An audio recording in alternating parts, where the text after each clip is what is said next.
Timnas U17 Indonesia luar biasa, 3 kali menang melawan Korea 1-0, melawan Yaman 4-1, melawan Afghanistan 2-0. Seperti apa dan ini yang terakhir melawan Afghanistan. Coba kita lihat videonya dulu ya.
Tiga, dua, satu. Garuda Mandunia.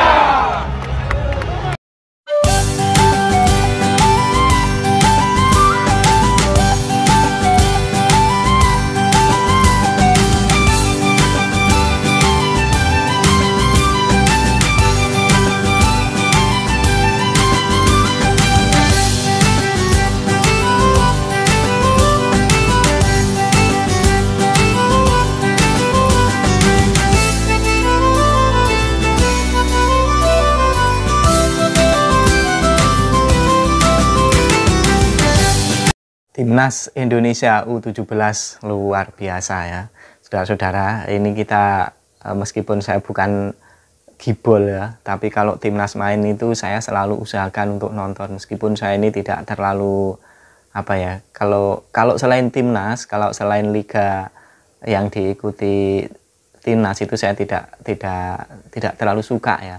Tapi kalau sudah timnas main tuh saya selalu selalu kepo. Kalau nggak sempat nonton pasti saya cari-cari apa videonya. Dan untuk timnas U17 Indonesia ini saya kasih jempol 2 ya. 3 kali berturut-turut menang. Melawan Korea menang 1-0. Melawan Yaman 4-1. Waduh keren. Melawan Afghanistan 2-0. Dan semoga nanti siapapun lawan-lawan kedepannya akan selalu menang, dan ini menjadi obat apa ya, kegembiraan kita di tengah krisis, di tengah apa ini badai ekonomi yang tidak kunjung selesai. Padahal yang kita bikin bangga lagi mereka itu pemain lokal ya. Pemain lokal, rekrutan dari bawah begitu. Dan ternyata pelatihnya juga pelatih lokal, pemainnya pemain lokal, ternyata bisa berprestasi. Sejak lama sih saya itu kadang-kadang berpikir Indonesia itu sebenarnya bisa kalau proses seleksi awalnya itu bisa diproses dengan dengan betul-betul baik ya.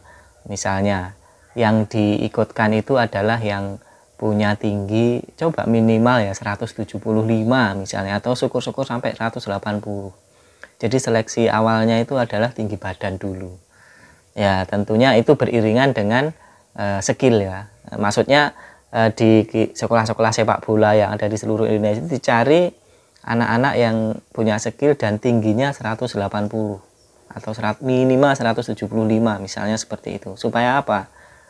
Diakui atau tidak ya, orang itu kalau kalah tinggi itu ada sedikit perasaan, kadang-kadang ada perasaan inferior gitu ya, perasaan kurang percaya diri. Tapi kalau dari segi postur tubuhnya sudah tinggi-tinggi itu akan menimbulkan rasa percaya diri. Apakah bisa dicari? Saya kok yakin masih bisa ya. Dan itu dicari secara teliti mulai Sabang sampai Merauke, setelah itu digembleng habis-habisan.